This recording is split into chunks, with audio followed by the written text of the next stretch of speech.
Welcome to all participants. My name is Farhan. I'm from HR division. I'll be the moderator for this session today. Today's topic is problematic soils. Our speaker today, our trainer today is Mr. Sohail Kibria.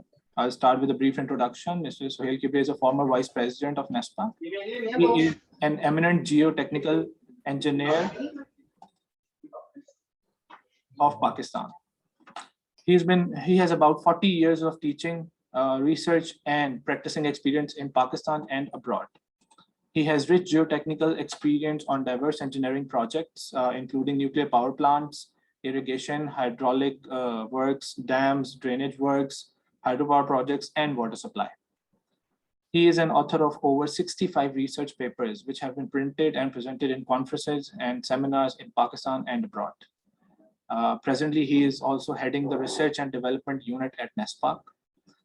This was just a brief introduction. Before we start, I would just like to inform the participants that a recorded version of this webinar will be available. And we'll try for this to be an interactive session. In case of any questions and queries, you can use the Zoom chat, or you can also use the raise hand option in Zoom. Without further ado, over to you, sir.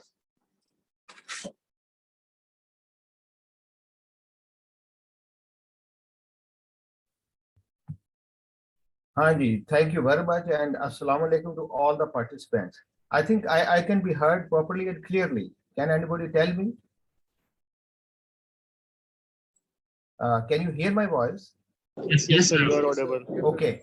There's a compulsion, unfortunately, today that I have not been able, because of some problem, to go into full screen mode. But I think this level of or this size of screen will be just okay. आप देखेंगे कि ये काम कर रही है, ठीक है. अच्छा जी. So today's topic, as has been told to you, is regarding problematic soils. I'll talk in detail about their identification at site. How do we know at site? There are certain symptoms, like if there's a disease, there are symptoms. So there are certain indications of the presence of a problematic soil. And then how to evaluate the degree of problem, the degree of the issue. And once it is known, then after this diagnosis, what to do, how to remedify it, how to mitigate it. So first of all, as the name indicates, the problematic soils are those which are not the normal soils. So just giving you, it is a bit ridiculous to have an analogy with the human beings, that there are normal human beings and there are human beings which have some issues, who are either sick or who have some issues, so that they give problems. So when I'll go into different types of problematic soils, you will clearly see that some of them are really analogous to the human behavior too. So anyway, a soil which is not normal, that is a problematic soil. I'll tell you that what are the normal soils and what is the contrast, the difference between normal and the problematic soils. Our purpose as engineers and as civil engineers in particular is to design structures, their foundations on a safe system, in a safe way, so that the foundations remain durable and they remain safe, and the lives of the human beings that is saved. For normal soils, this condition is met easily, but for the problem soils, we have some issues, and their proper evaluation would be required. If we don't carry out proper evaluation without using experienced minds, then we may land into trouble, and our millions or even billions of rupees or dollars may be ruined. You see, this has been happening in the world. A little carelessness in identification of the problematic soil, and the problem is there. So recognizing this kind of effect, that there's a lot of variation also in soils, back in early 30s, when the soil mechanics was being developed, it was recognized by Carl Terzaghi, the one who originated this discipline of engineering, that the foundations don't have a glory. You see, there are issues, and there are hidden details about which you don't know. and to common public, to other disciplines of engineering, this also looks unimpressive. This was the impression at that time. And at that time, you know what Zaki said in one of his papers? He noted, and this practice continues even today, after about, you can say, close to 1 century, that in civil engineering projects, the works of foundation engineering or soil mechanics are often taken as a stepchild, that this is of less importance, skip this, or pay little attention to this. It has no importance. Why to waste money on this?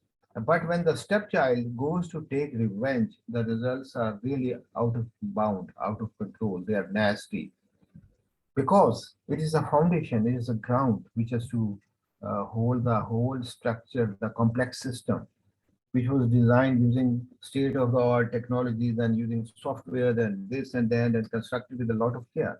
But since the care was not exercised in finding the true behavior of the ground, so that gave way and the problem was there.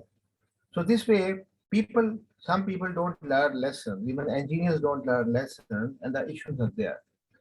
And the amount of money to be spent on the restoration and on the mitigation is, you see, very high generally. I tell you, it's very high. So the soils which show normal behavior, abnormal behavior, which cannot be detected readily by routine laboratory testing and field testing procedures, they are called the problem soil. So they possess such properties which we don't want our structures to be subjected to, like high settlement, like high upheaval, like failure of the ground in shear at low loads, like tilting of the structure, induction of cracks in the structures, and things like this and that. So here is what is the importance of such soil in civil engineering. We know that the lands are costly today, and we have a compulsion to build on any kind of ground, whether this is good or bad. Techniques are there, construction methods, construction machinery, materials, and the techniques are there that we can design and construct in any ground condition today. This is a revolution. In the earlier times, the bad sites or the problematic soils used to be just, you see, neglected and used to be abandoned rather. But today the practice is on the other way, that we can design engineering works, although at a higher cost, taking all the precautions, but we can do it. So actual thing is that we must be able to identify that where we are going to construct, whether this is safe, normal, or abnormal. So I will now highlight a few problematic ground conditions which are prevalent in Pakistan, and almost same condition you can say the world over also in our projects we have been encountering, you see, off and on. One is the landslide prone areas. Of course, you see, landslide prone areas mean the areas in which sliding can take place. Do you expect sliding on horizontal ground? No. So this means landslide issue comes in the areas which have slopes, which have sloping grounds. So it is the property of the slope, and our whole north has so many sloping grounds. What kind of issues could be there, I will discuss afterward, you see, after showing you different types of the problematic soil. Second is high seismicity areas. We all know that we are located in a very active seismic region. It is not only north, but the middle country also, from where major faults pass, and our southern part also, you see. There are high seismic zones in Pakistan. So those zones which can generate a high earthquake, we can say that they are the problematic ground conditions. Similarly, presence of soft ground and fill areas is a common thing. It is spread erratically from north to south and from east to west, but erratically. So we have to be careful, you see, while designing our buildings and roads and bridges, that is whether we are having soft areas which can settle excessively and undergo shear failure. Next soil type is the swelling or shrinking type. The soils which increase in volume, which gain volume, upon wetting because of a particular mineral structure are called swelling soil. And the reverse phenomenon of shrinking is also present in the same soils, which takes place upon reduction in water or reduction in the moisture content. In Pakistan, I let you know at many places in our projects we have encountered swelling soils, which are swelling shrinking type soils. Next problem soil is the dispersive soils. Well, to explain what a dispersive soil is, very simply, whose particles will get dispersed, will get separated. Uh, in contrast to an erodible soil, dispersive soil is a different soil because dispersion would take place because of particular chemistry of the soil, presence of so-called exchangeable sodium ions in excess number in the soil. Even if the water is not flowing, the particles, because of that condition, will get dispersed, will get separated, even in the stationary water. This is, you see, in contrast to the behavior of erosion, to the erodible soil, there is a water flow with certain velocity, which generates certain force to dislodge particles of certain weight according to the force which is being applied. So there's a difference between dispersive soils and erodible soils. The next type of problematic soil is collapsible soils. Quite often in my projects, I have encountered soils which collapse. What is a collapsible soil? Collapse is different from settlement because settlement is relatively a gradual phenomenon and collapse is like settlement, but you see a sudden phenomenon. Why does this sudden settlement take place? Because some soils have metastable or unstable structural arrangement, which gives way upon addition of water, which gives way upon addition of water. So this results into the excessive reduction in volume all of a sudden. And we all know as engineers that the structures don't have the capability to adjust to so sudden or so rapid downward movement. So you can imagine what the result could be. It could be breakdown, it could be tilting, it could be sinking, कैसा दी uh, आवाज it, रहा it, सुन रहा है it could be it could be cracking. Uh, है क्या क्या somebody is commenting. Please mute your mics. Please mute your mics, all of you. Next type of problematic ground condition is the liquefiable soils. Very simply speaking, the soils which behave like a liquid in certain condition. What is that certain condition? Certain condition is that the ground must contain generally sand in loose to medium dense condition. They must be saturated or contain a very high moisture content. And then they must be shaken by a cyclic load, like earthquake load, which comes in cycle, loading, unloading cycles, or a fierce loading imposed by machinery, or it could be bomb blast kind of loading also, which results into cyclic loading onto the ground. So this kind of cyclic loading produces high pore water pressure, creates high pressure on the water in the pores. So the particles of soil momentarily get separated. They get physically separated. The grain to grain load transference mechanism is lost. So as the grains get separated, the soil medium behaves like a liquid. And you can imagine a structure sitting on liquid. What will happen? There could be excessive tilting, sinking, cracking, and any odd thing. Next problem soil is sheared or fissured clay. You see, when there are hard clays, quite often in the geological process, they develop cracks.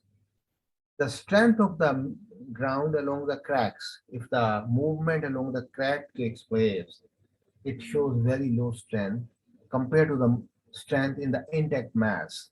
So this phenomenon has to be recognized. I'll tell you that at one major dam site in Pakistan, we encountered sheared or fissured clays. So fissures mean big cracks in the clay. Sensitive soil like sensitive human beings. You see, sensitive soils are those which lose their strength excessively upon shaking or upon remolding. That is to say, in natural condition or in undisturbed condition, they have high strength, but when they are shaken because of any condition, the strength loss is immense. In the world, the most notorious sensitive clay is located in Canada called Leda, Leda, Leda clay. You can read further for Leda clay that in its natural condition, it bears very high load, but when shaken, it just behaves like a liquid. Uh, these soils are generally located in marine environment where we have card house-like structure because of the presence of salts in the soil. Next category of problem soil is in the deserts, the dune sand, where sand dunes are made. And sand dunes contain very weak, very loose sands of uniform grain. Why uniform grain? Because in a certain area, wind of certain velocity will be moving. So certain force related to certain velocity will be able to dislodge or carry with it particles of certain gradation, certain size.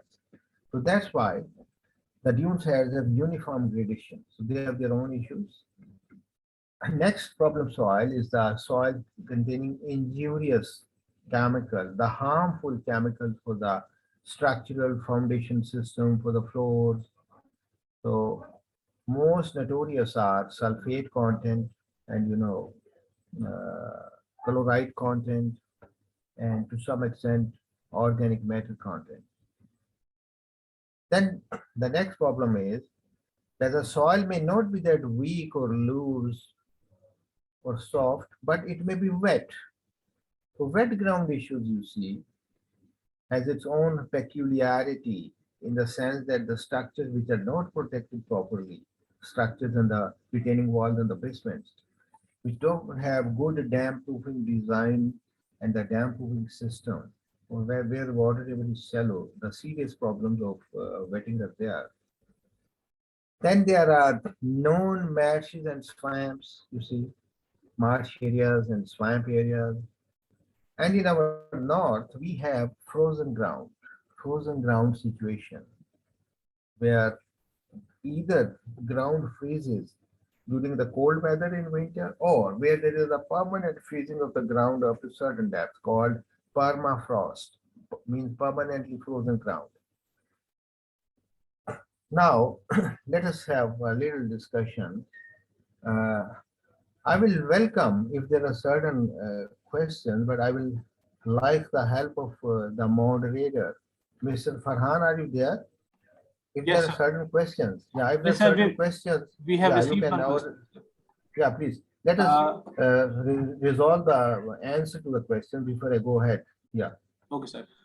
The question is, sir, can you please give example of area where we encountered dispersive soil in Pakistan? Yeah. So the notorious area where dispersive soil was detected in Pakistan is Akrakor, at our Akrakor dam site. You see? So this is where we met dispersive soil. Gee, next question. Sir, this is Hello. it for now, sir. There's only one question. Only one question. Okay. So as I've discussed, what can these soils do? They can play havoc with the structures. They can damage. They can devastate. You see, to a little extent, to a moderate extent, or to a high degree. They can cause complete damage also in certain situations if not attended properly.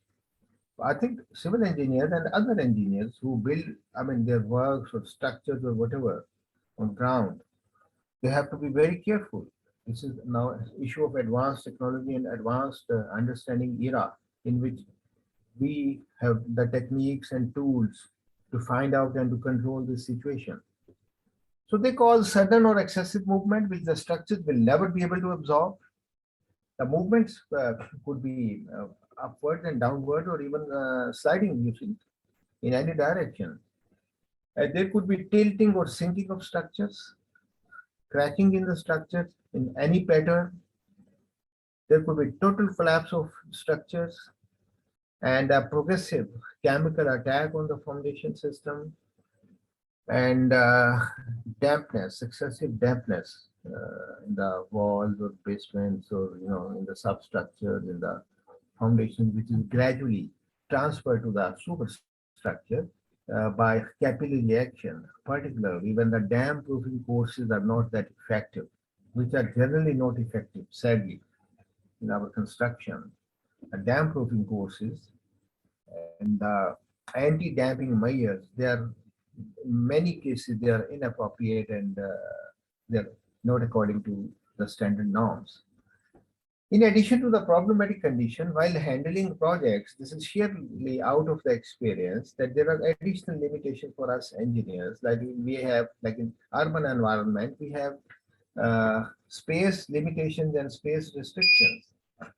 So we have issues like that. And then we have resources constraints, time constraint, that the things have to be done hurriedly. Today is the era of fast track projects, the world over, not only in our country. We know that how people construct, and there is an entry of the precast units and precast systems and rapid construction machinery and round the clock construction, 24-hour in shifts. So you see, things like these, they put a lot of burden on the engineers who design and construct. Excessive variation in the ground levels at sites, and similarly, excessive variation in the bedrock profile at the site.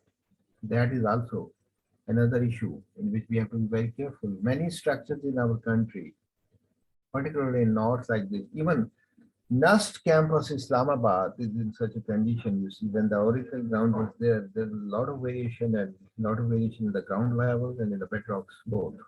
So every individual unit had to be designed separately. Similarly, at Prime Minister's office building, you see, Prime Minister's Secretariat complex, it also had the similar thing. There could be abnormal changes in environment after construction. This is very important. This has to be kept in mind at the time of designing, that what possible changes in the environment can take place, and they must be built in the design. If they are skipped, if there is an oversight, that will be the fault of the engineer. And today engineers are called at any legal forum, in any court of law, even in anti-corruption, even in lab, even in public accounts committees. Engineers are regularly called. So we got to be careful in our approach of design and construction and consideration. If there is lack of detailed and reliable geotechnical studies, I tell you, today is the age we should understand. Otherwise, we are going to land into trouble. Our projects and we ourselves could be in trouble. So, what is the role of these environmental factors? What are in principle environmental factors? In principle, you see, one environmental factor is water. You see, water is said to be culprit number one of different projects in civil engineering. Water does so many problems. It causes dampness, it causes swelling, it causes shrinkage, it causes collapse, it causes erosion, it causes dispersion, it causes sliding because of the high pore water pressure, and whatnot. So water is one environmental factor, its movement. We must be very careful at the designing, planning stage. And one factor is the earthquake. Earthquake is another environmental factor which can affect, you see. Winds are another environmental factor. Floods, you see, is another environmental factor. So these are various environmental factors which are bearing on the life and stability of structures.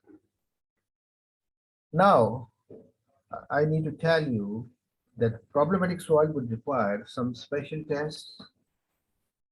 Sometimes they are not identifiable by the routine tests. Sometimes they are, but quite often they require special tests and special evaluation methods at site and in the laboratory, and their specific mitigative measures.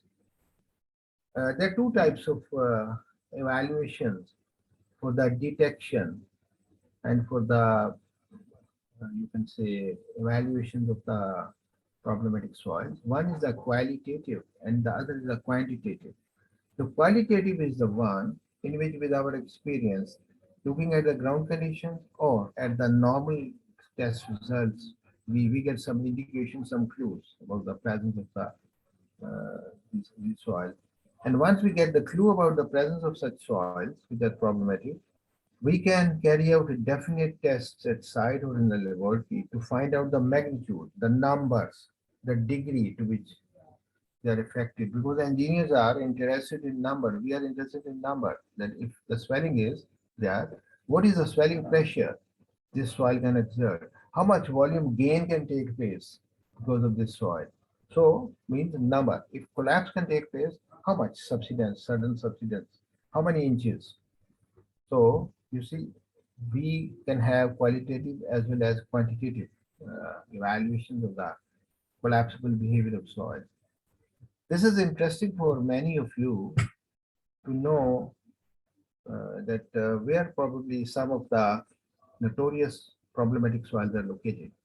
But first of all, I've seen that in my professional career too, Chinese and Russians have done a lot of work on collapsible soil because collapsible soils are present in these two countries in vast areas. Similarly, Japanese and Americans have a lot of work on landslides and on liquefiable ground conditions. We have learned from their experiences. So Americans and Indians have done lot of work on the swelling soil. And one notorious swelling soil of India called black cotton soil, on which a lot of research was done by their Professor Kati. So that research and its findings are of international stature, and the mitigative measures derived on the basis of that are recognized internationally. Mm, the some of the areas where we have problematic grounds, I tell you, landsliding, of course, in the northern areas along the Karakoram Highway, in Skardu area, Gilgit, you see where you are having your major dam sites also in the north, and not only that, but soft rock areas, Kashmir, Mari, Kohala, where we have shales and sandstone, but mostly shale we have the issues. Swelling soil issues, we come across the swelling soil issues at many sites. And I, in my project, met this kind of soil at DI Khan for the campus tribal hostel in the campus for Gomal University, at Chakwal, at Dera Bukti, at the confluence of, Sindh and Balochistan. Dera Bukti is located there. There are certain power plants also which suffer from cracking problem. In Khairpur area, there was severe problem of swelling soils at the new campus site of Khairpur. Shah Abdul Latif University, Khairpur, is located on National Highway. There's the old campus, the new campus site many years back was selected off the National Highway near the hillocks, and there were serious issues. Our Sialkot area, Narowal area, it has indications of swelling soil. And very interestingly, traditionally in Pakistan, to make good cricket pitches where one can play fast and bouncy cricket, where it could be easy to hit fours and sixes. To prepare such pitches, historically, soil has been procured from Nandipur, from a place called Nandipur, you see, which is close to Sialkot. So in that area, we have swelling soils. The Nandipur soil is nothing but a swelling soil. A swelling soil is the one which, when hardens, upon reduction in moisture, when it hardens, it has a very high strength. When a very high strength material is there, and if the ball will fall on a very high strength medium, having high E value, high modulus velocity value, it will give more bounce. If there is more bounce, then more possibility of hitting fours and sixes. So that is the science and engineering of bringing Nandipur soil to prepare pitches for playing fast and bouncy, cricket. Uh, Similarly, collapsible soils have been detected, you see, at many areas. I remember the Wat area, close to Rawalpindi, at Hub in our south, uh, Sahiwal. There was a cement plant at Galadari near Hub, Galadari Cement Works. There are very high order collapsible soils are there. About the liquefiable soils, as I told you, will be there where we have high seismic environment, sands in loose to medium dense condition, and high enough groundwater table. So we have these, you see, at our nuclear power plant sites, in particular Cheshma, then at the Kalabag Dam site, at the gas turbine power station at Kot Adu, Muzaffargarh, and even in the recently designed Kartarpur area, you see, where we have constructed religious, you see, place, religious shrine for the Sikhs, for the people of India who are in Sikh religion. They come and visit, you see, to fulfill their religious obligation at Kartarpur. So we had their problematic soils in the form of liquefiable soils. So dispersive soils, as I told you, at Akrakor Dam, at Turbat in particular, uh, soft ground pockets are present in all the cities, and in particular the historical cities which have some historical significance, where there used to be population in the older times, and people used to dump the field, you see, without compaction, loosely dumped fields like Lahore and Peshawar, Sakhar, Multan, Pakpatan, etc. And also in the suburban belts of the because of the cultivation effects. So this is a brief background that where we have problematic soils. There would be more areas than the one which I've just shown you, but this is enough to tell you that we do have problematic soils, and we may encounter them occasionally. So we must be on the guard. We must be ready on our toes to know that we could have a problematic soil which needs to be detected and for which the design changes need to be implemented. Uh, Landslide prone areas. What causes landsliding? I told you it's a property of a sloping ground. It is a movement of soil and rock, you see, along a slope. What happens when it becomes unstable? Could be because of weathering, because of water ingress, because of the jolting by or shaking by earthquakes. If the slope is very steep and or it is cut very steep, you see, so it may also trigger a slide. Or if the material from the toe of the slope, the bottom of the slope is called, if you see, this is the slope, the bottom of the slope is the toe. If some removal by excavation or by erosion is there, we expect sliding of the material along the slope. But if we increase the weight on the head, the upper part of the slope is called head. If we construct some works on the top, that is why if we add weight on the top, we also can give rise to a sliding in that situation. So there are safe ways of safe construction or safe excavation. Similarly, the natural greenery, the vegetation, the trees, they because of their root, they hold the upper layer of the ground to a significant effect so that they prevent sliding or downward movement. So devegetation, that is removal of the vegetation, will increase the sliding potential of any area, particularly in shallow depths, because the effect of the stability because of the vegetation will be up to the zone in which the roots are there, not below that. If an area of deep instability is there, vegetation may not help that much. How they are indicated or manifested. Manifestation of a sliding area in the form of slides, cracking of the structures, or sometimes total destruction. Total destruction. How to mitigate? We can stabilize. We have been stabilizing some unstable slopes. The most famous works we did, I mean, NASPAC did was at Jika Gully, where there were two humongous slides, you see, in, from two mountains blocking the L-shaped junction at Jhika Gali, the one leading to Bhurban and the other leading to Kuldana. So massive reinforced earthwork was implemented there to stabilize the slope, but there are other ways also to stabilize the slope by constructing toe weight, retaining walls at the toe, gravity walls, by providing large piles, by controlling moisture content, because moisture is of all the factors, factor number one.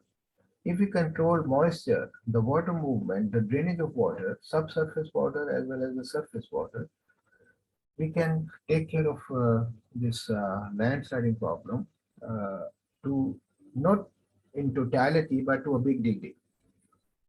So similarly, construction should be encouraged in the uh, non-earthquake or low earthquake areas, or if we have to construct in the earthquake areas, they should be able to resist the seismic forces which are possible there. So this was a very quick, you see, indication about the landslide. Now, a brief about the landsliding due to earthquake. This is interesting to know that those slopes will be shaken by earthquake, which are already present in a state of low stability called marginal stability, or also quasi-stability. The factor of safety, which is a measure of the stability of the slope, normally we say that its value should be around 1.5. But if its value drops to something like 1.1 or 1.05, then we can say that the slope is standing at a marginal factor of safety. I can tell you that in areas like Murray, because Murray is an important, hill town, it's a hill resort, but most of the stable areas have already been used and already been occupied for construction. And now the areas which are available, most of them are less stable. So most of the Murray, I can safely say, is in a quasi-stable condition. So we must plan and design our projects in that kind of ground condition with caution, with a lot of care. Otherwise, you see, very bad incidents can happen. So historically, the data suggests that the landslides which are caused by earthquakes, they bring more damage than any other kind of damage which is caused by earthquakes. So this means that earthquake has many kind of damages, you see. But the damage which is resulting from the landsliding due to the earthquake is the maximum of all other damages. What other damages could be? Could be liquefaction, could be subsidence of the ground, could be if there are sensitive soils, loss in the strength of sensitive soil, or because of the less stability of the structure, complete collapse of the structure could also be there. But the damage of life and property because of landsliding, that is the maximum during earthquakes, and we have witnessed that well during the notorious earthquake in Pakistan in October 2005, the Kashmir earthquake, in which I think we lost around 90,000 people and a lot of loss to the property. Here in this figure, you see different kinds of landslide movements in a problem area. So here you can see there are rock slides in the top. So landslide caused by poor construction because of unscrupulous excavation. Then we have sliding below the water body, we have from mountains coming debris flow, coarser material with high moisture coming along the slope is debris. If there are exposed, there could be rock fall straight away. So different kinds of uh, sliding or instability conditions in the sloping or mountainous areas are there. So just to show you the might and the power of the slides, the famous or notorious Adabad disaster which took place in Hunza back in 2010, you can see huge cloud of dust by the sliding mass coming, which continued coming down. It blocked the flow of Hunza River, you see, and created an artificial temporary dam-like thing. But this sliding is not only in Pakistan, it's a worldwide phenomenon too. On the left-hand side, you can see in Taiwan, it's called freeway number 3. So you can see there is a network of roads and the whole big area of the mountain that has come down onto the roads, completely damaged. And in on the right side, you see the Bitter Springs landslide in Arizona, USA, where the roads have moved down the slope, down the valley, very clear because of the sliding. If water movement, as I told you earlier, on the surface as well as within the ground is drained properly, is taken care of properly, it is said that 60 to 70% of the landsliding issue can be controlled by maintenance works taking care of water. Here I like to give you the anatomy of the landslide for your brief interest. At the upper zone, you can say is called head, and this is from where the movement has taken place. This phase, the close to vertical phase, is called scarp. So this is the head scarp area. And then if there is a further movement after the first slide, this results in a minus scarp. And you can see this is the failure surface. And when failure takes place, this is the starting zone. The material which slides down accumulates and gives a kind of a bulge in the ground. Higher level, the level is increased or raised. So this is called accumulation or zone of accumulation, defining toe of the slope.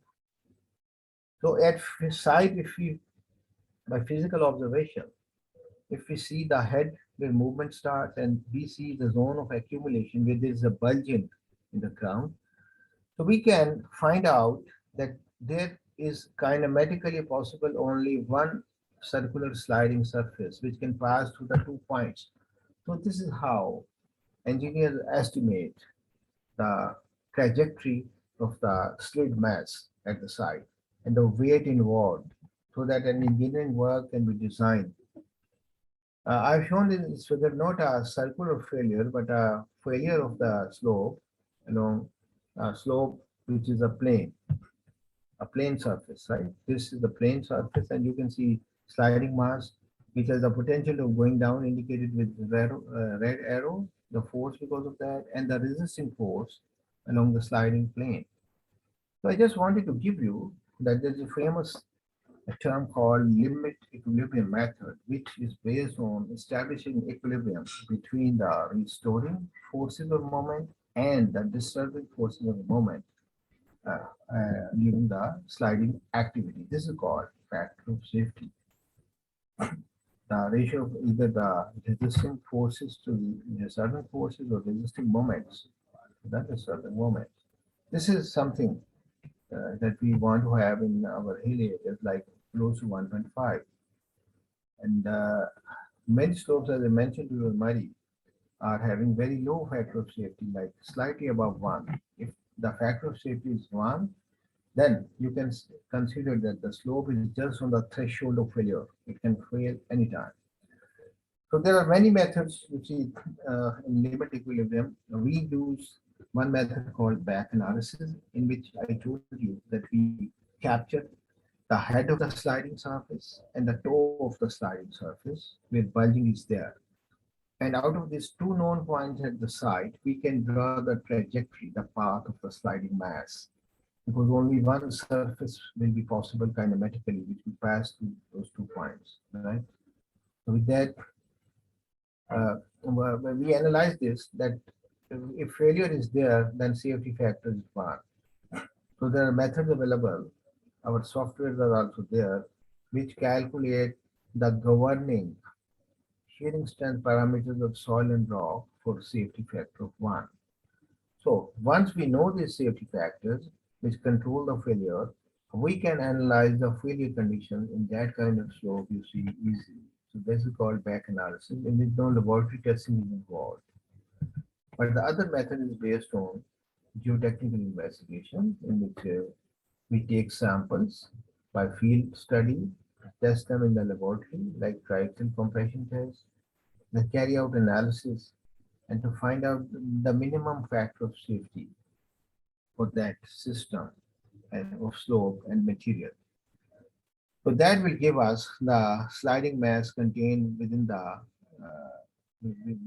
the circle confined, confining the slope, and that weight will be giving us the weight of the mass that would slide back, you see, for the minimum factor of safety. So that is the sliding mass. So by this method, we carry out static analysis. I mean, when there are no earthquake forces and when there are earthquake forces, but considered in a static way, that is called pseudo-static analysis.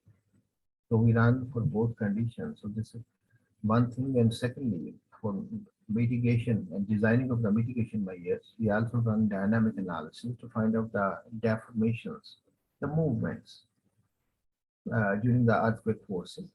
And we can design then retention systems for the measures like piles or gravity retaining walls, other kinds of retaining systems, or some reinforced earth mass type system to control the likely excessive displacement during earthquake.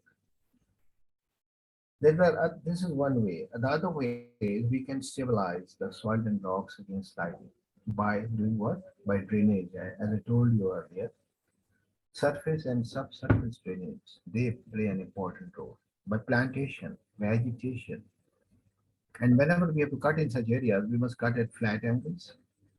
And if there are slopes, and if we make a berm or a restraint at the toe of the slope, that is called toe berm, it will tend to hold the slope against sliding. This is also an effective way.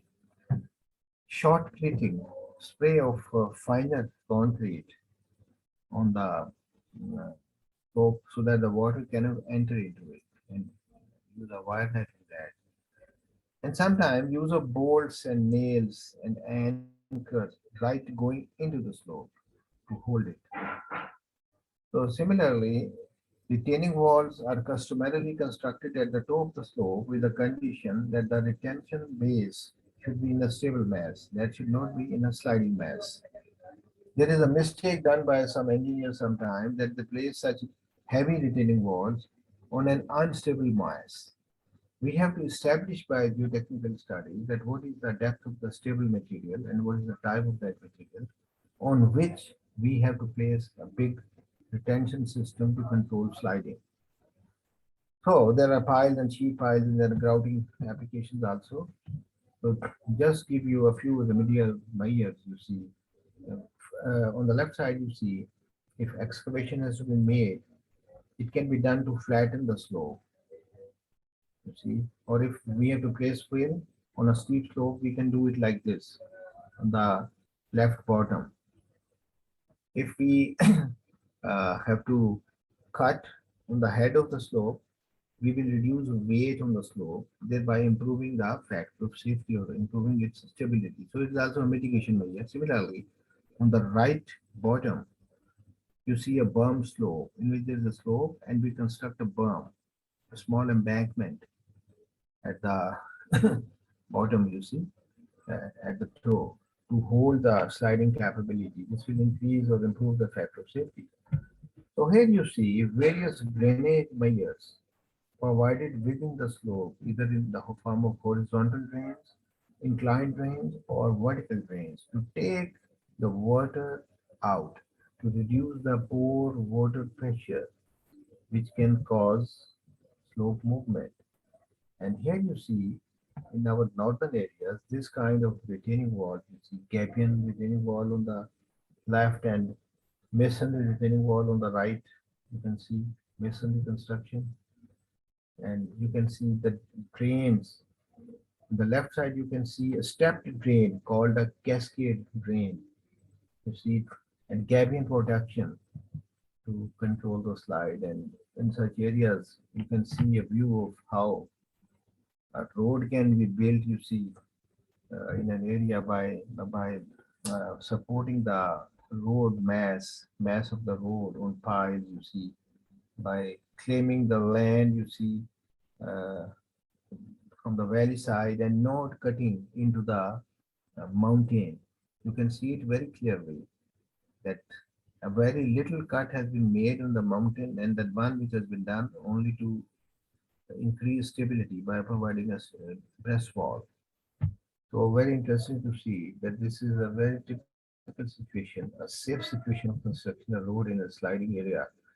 Here also you can see the step drains at Pansakali you see to take the water out safely.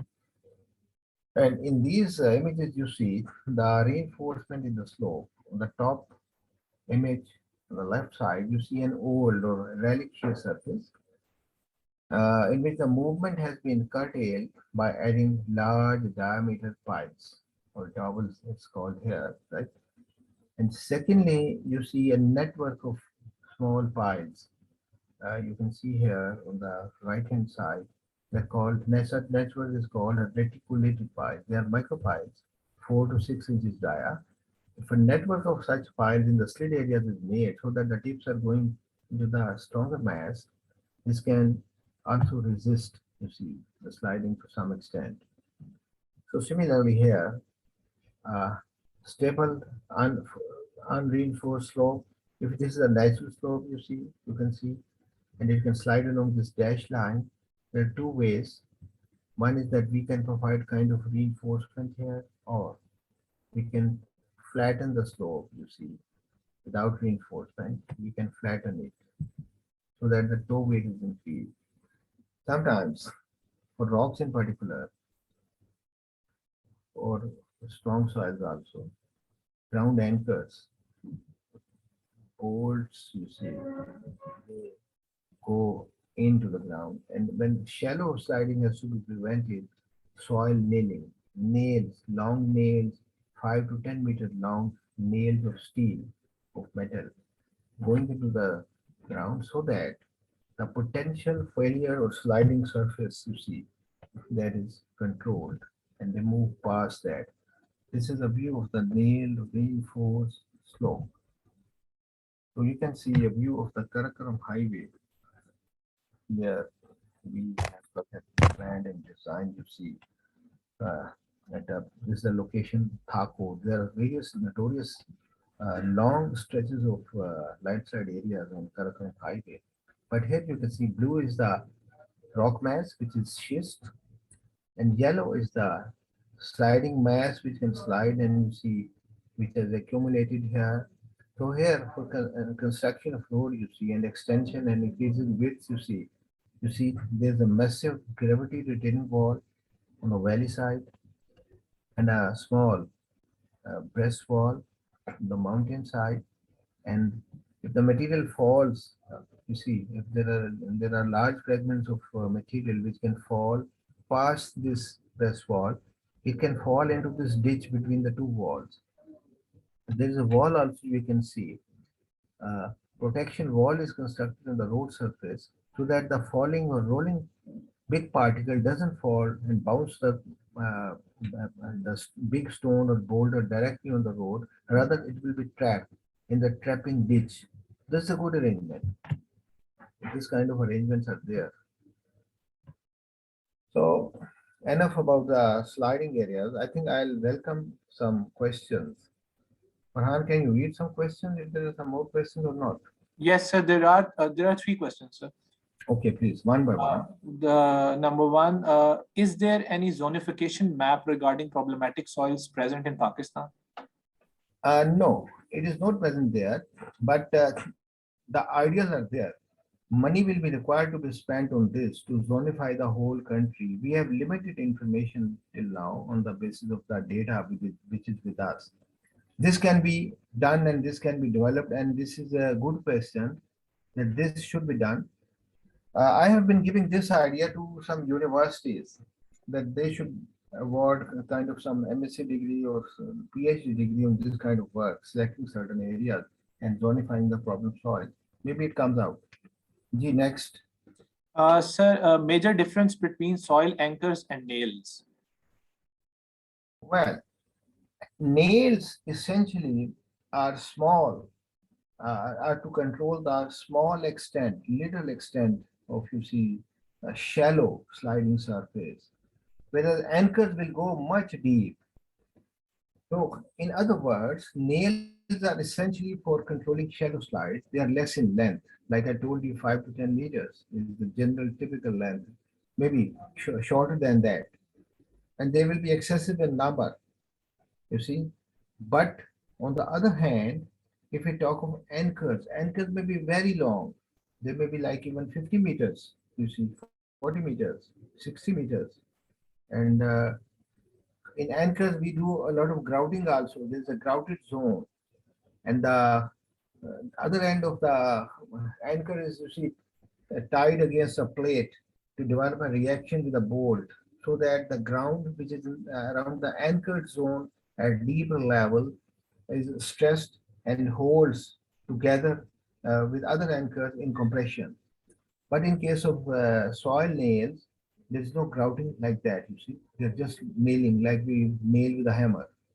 Next. Sir, the water ingress due to superficial water could be stopped. If yes, then what are the ways to do that? The participant says he has intercepted such phenomena on a runway.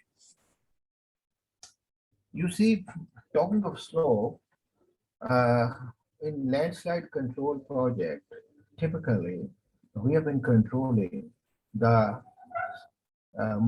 presence of excessive water within the slope or within the ground by a number of measures. One is making horizontal drains into the slope at certain interval in the form of a mesh or in the form of a network. So they could be like 10 to 15 meters long horizontal holes, which have to be filled, you see, with filter material, perforated pipe shrouded with filter material around it, and then you see inserted into the hole. A series of such holes, you see, they will create a weeping hole kind of condition, which will drain the water out. Similarly, we can have vertical wells. We have been using vertical drainage wells where seepage quantity is high, in which the pumps are fitted there, which operate almost continuously. So there's other way. Uh, there's another third way in which we provide a buried large size stony drain called French drain, which can intercept the seepage path in the ground. Is a large underground drain. Say you can say 3 feet by 6 feet, 6 feet deep and 3 feet wide, filled of stones of certain gradation and capable to drain the water which is trapped longitudinally, you see, into some drainage area. So these are the good ways of draining the subsurface areas. Next. I think more questions have come. Yes, sir. Planting can cause weathering in rocks. How should we control the sliding? Well, uh, for rocks, you see, plantation in rock is not the solution. I understand that the roots of the plants and trees they will induce stresses into rock.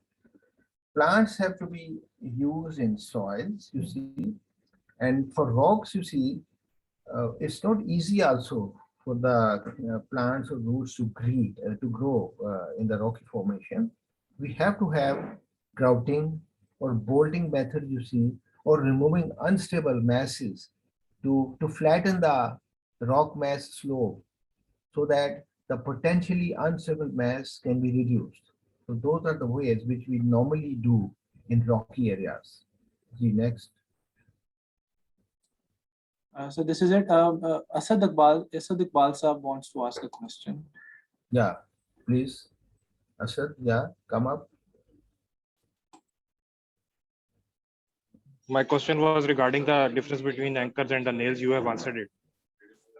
Yeah, okay, fine. This is it, sir. This is it.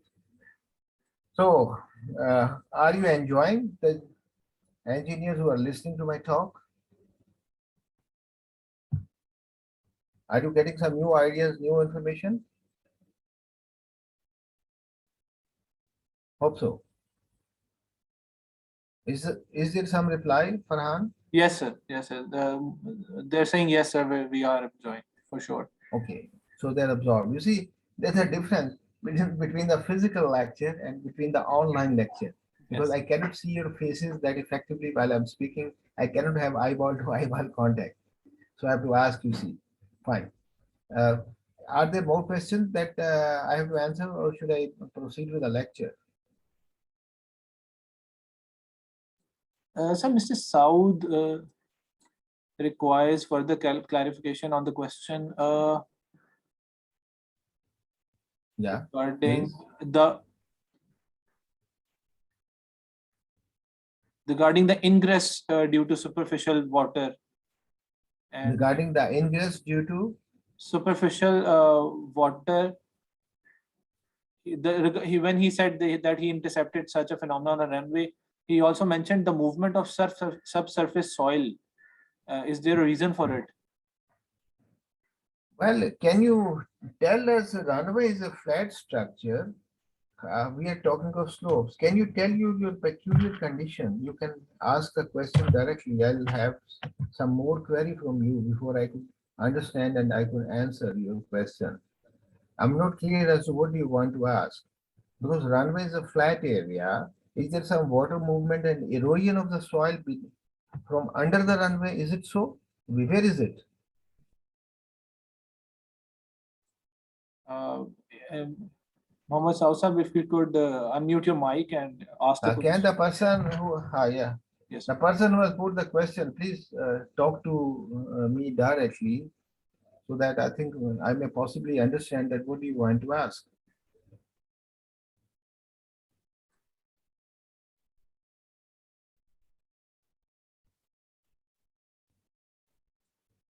Hello, Sausab, your mic's not I'm working. waiting. I think sir, his mic is not working. मुझे अभी कोई आवाज नहीं आ रही. अगर कोई question कर रहा है तो I'm not hearing anything. Farhan, can you hear me? Ji sir, I can hear you. The participant's mic is not working. Hello. Oh, so proceed to the next question if there is some more question. No, sir. These are all the Okay. questions. Okay. So let's talk of the next condition in which there is high induced seismicity. Just a minute. Okay. High seismic areas. Of course, we have high seismic areas, as I told you, in our north as well as trans country. You see, in the middle of the country, we know Balochistan area has high seismic zone. Then in the south, you see in the belt around Gwadar and Karachi, you see because of the presence of faults in the sea bed.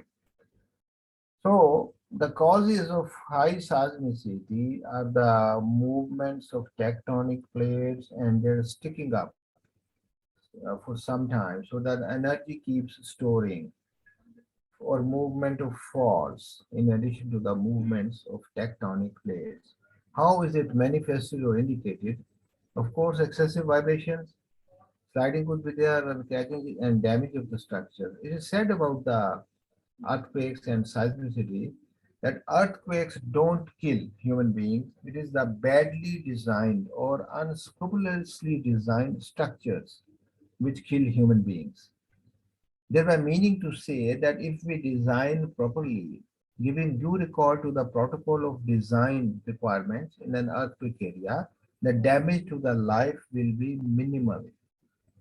This is our poor design. You see, why there was a lot of loss of lives in the case of the Kashmir Muzaffarabad earthquake, because people had built so many structures, so much works on the slopes in a zone 4 area that whenever a strong shaking was to be there, ultimately sliding had to be there and all the structures on the slope had to come down, and this is exactly what had happened.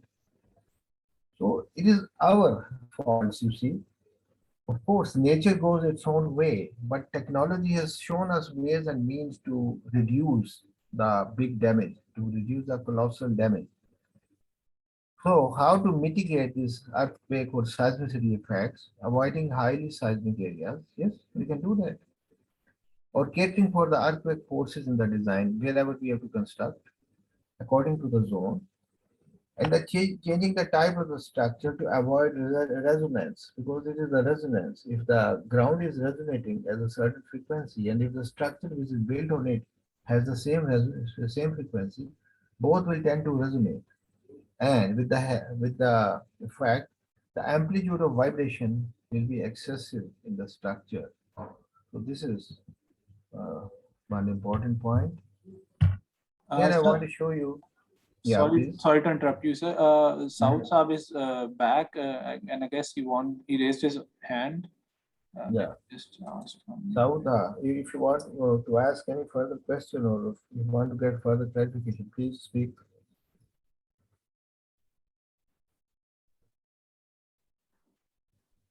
Yes, Mr. Saud, we are waiting for you.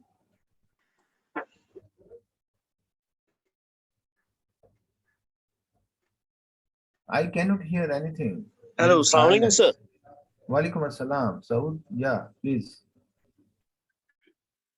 Where are you Thank you, from, sir. Saud? Sir, I am from Karachi office, sir. Okay, Principal Saud. engineer, Okay, Naspark, good. sir.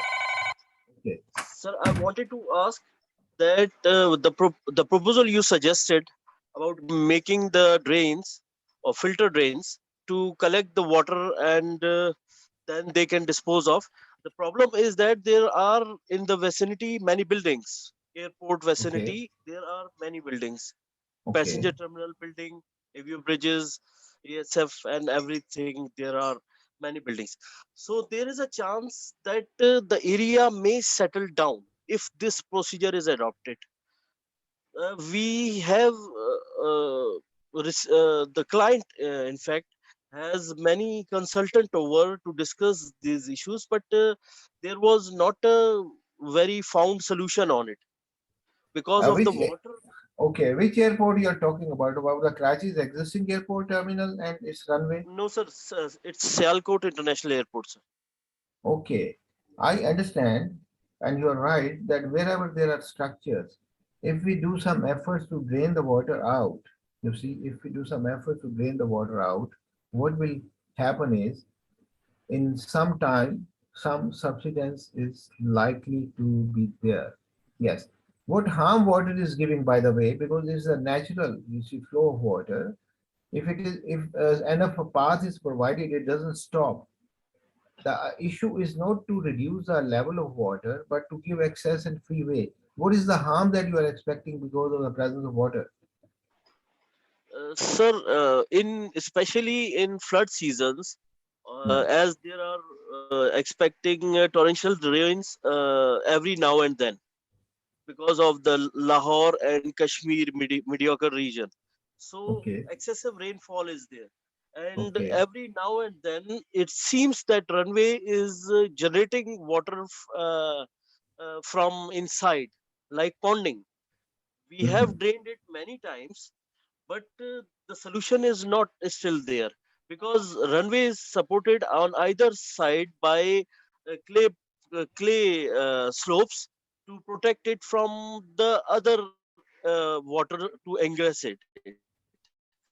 But from Okay. center or yes, sir. Mm, and you see, before the water reaches runway, one way is, you see, I'm not concerned with cost. I'm just talking about the technicality, trying to understand the technicality.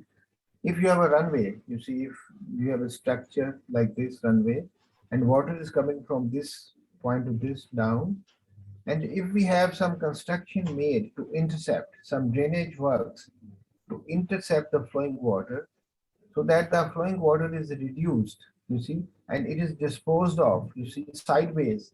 I think this can offer a solution. There could Thank be you, sir. Thank you. there could be a series of, you see, uh, underground French drains here, and uh, before the water reaches well, could be vertical well, so that you reduce and capture the quantity of water which reaches the runway. Okay. Thank you, sir. Thank you, sir. Hello, Saud, are you listening? I think sir आवाज he's गायब हो जाती satisfied है। with the answer. Farhan, आपको आवाज आ रही है? जी sir, ji sir, Hello, ji sir. am I heard to you people or not? Yes sir, you're audible. Hello.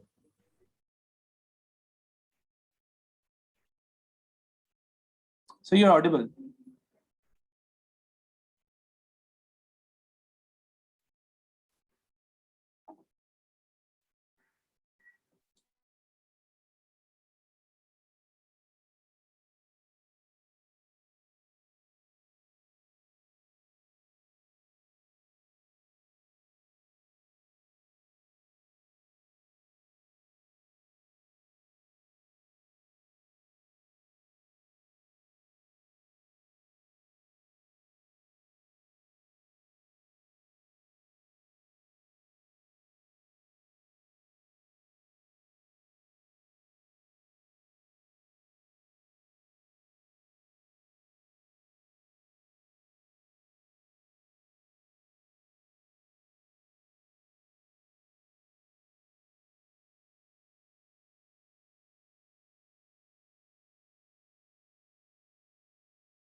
I think we have a lost connection from Sohail.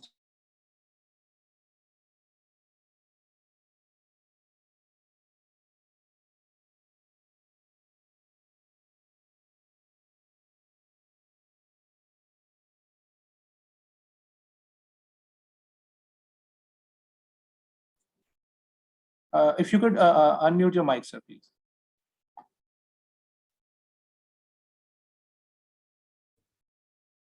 जी अब आवाज आ रही है जी मेरी? जी सर, जी sir. There was a bad Wi-Fi signal issue. Okay, sir. Anyway, हम उससे निकल आए हैं. अच्छा जी,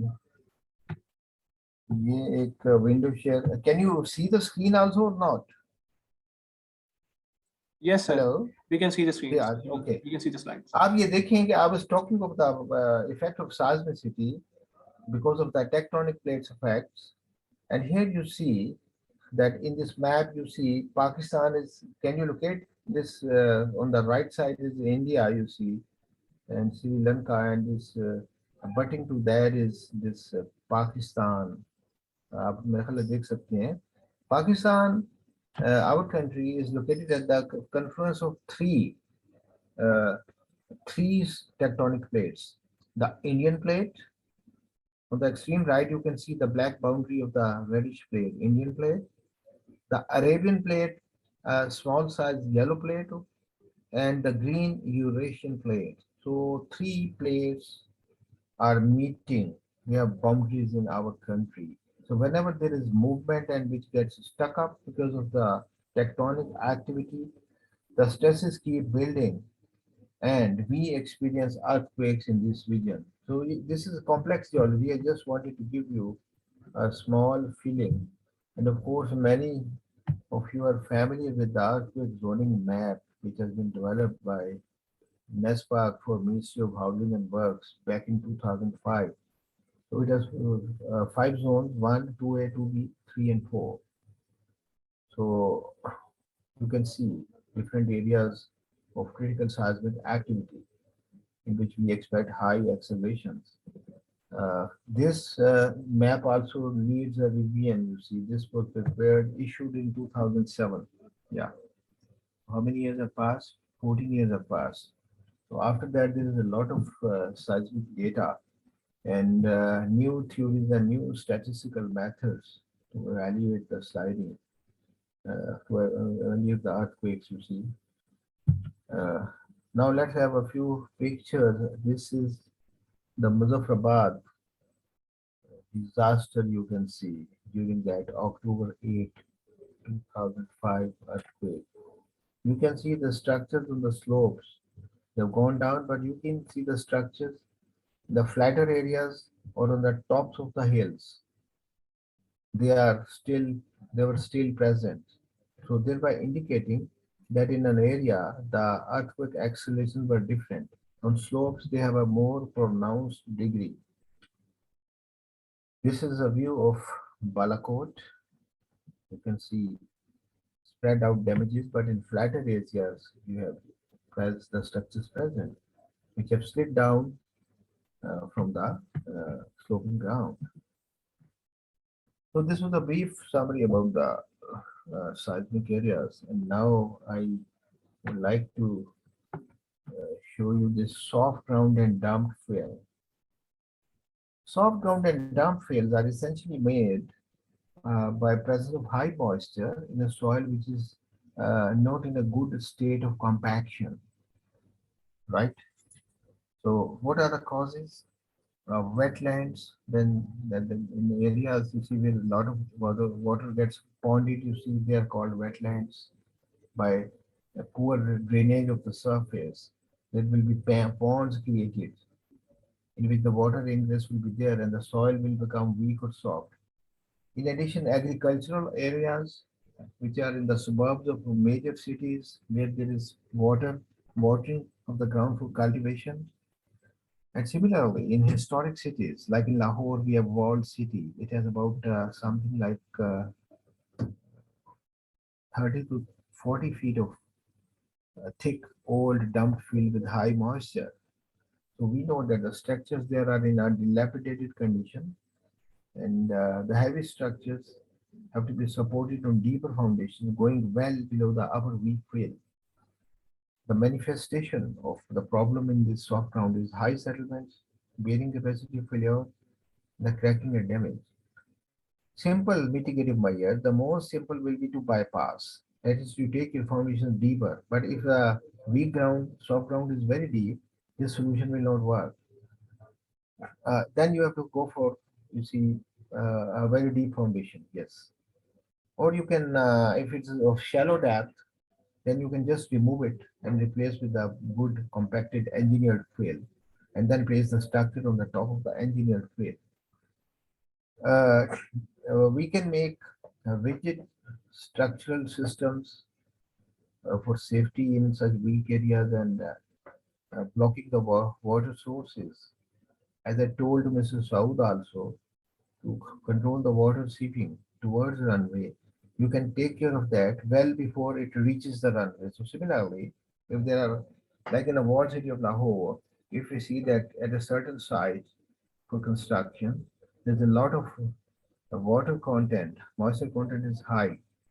So our attention should be towards trying to find out the source of water which we can block so that the site becomes with low water content. So similarly, we can also take measures to prevent the water ingress from the surface by uh, providing proper slopes and by providing impervious materials on the top.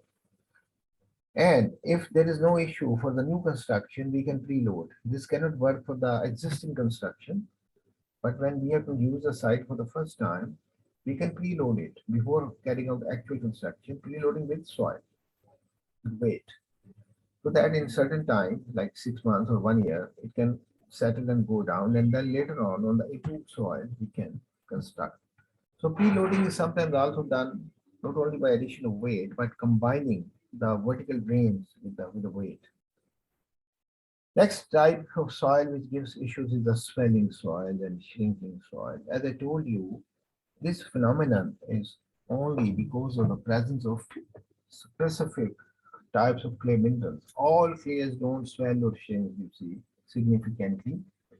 It is the presence of certain clay minerals which are present in single and double layers, which attract water and which gets into the mineral structure and causes expansion.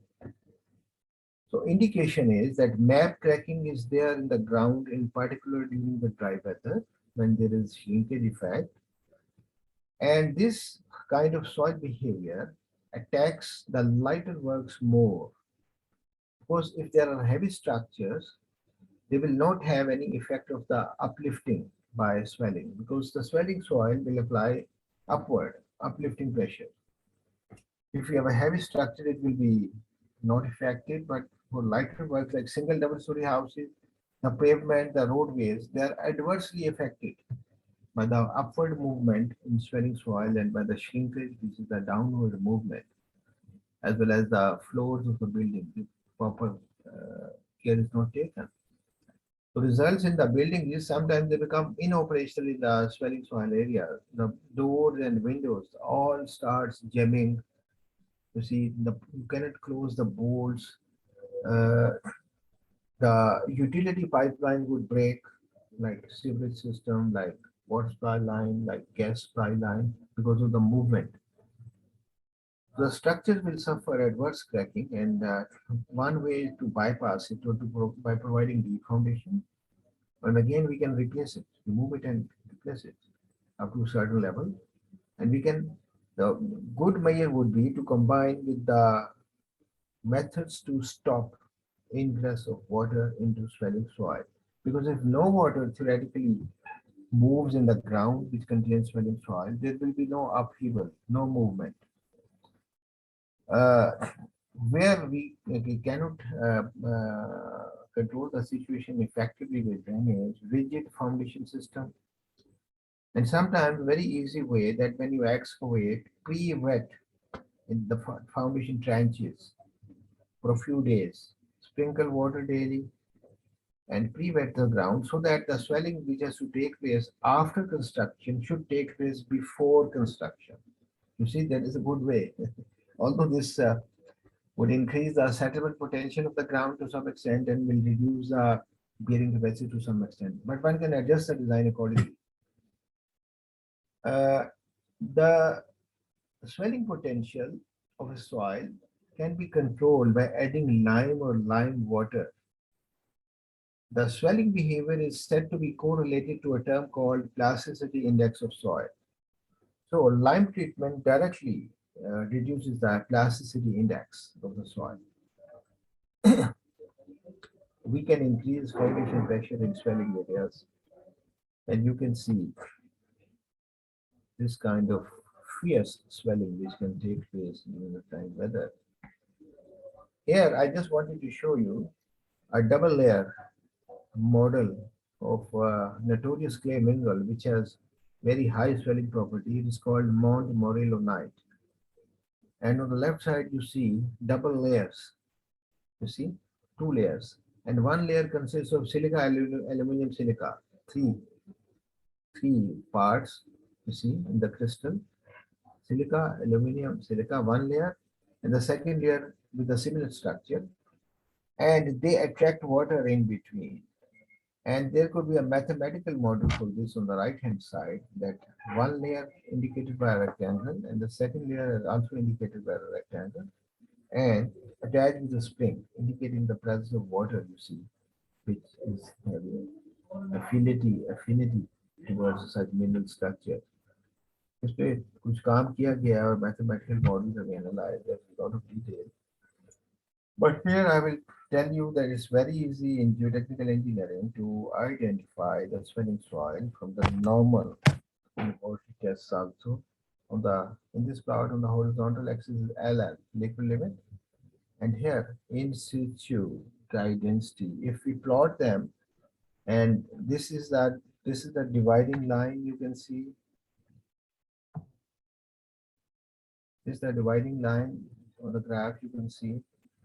Uh, on the right hand side, if the soil is plotted on the right hand side of this curve, they will be having some swelling property ranging from low to medium to high to very high, depending that where the plot, and if the soil is liquid limit and dry density plot below the curve, then it may have some collapse property. But if it is plots very near to the curve, it will be very normal and reasonable soil.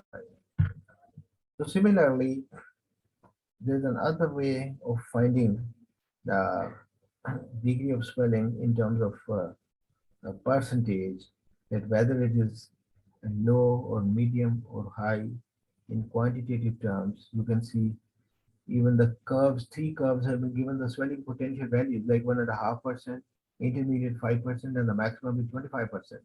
It's a plot between the clay particle sizes, presence of the percentage of clay particle sizes with the 2 micron, and the activity, a term in soil mechanics, activity, which is the ratio of the plasticity index divided by the percentage of the 2 microns of soil particle. So we can see and check that where does the soil plot? Is it in the danger zone or not in the danger zone?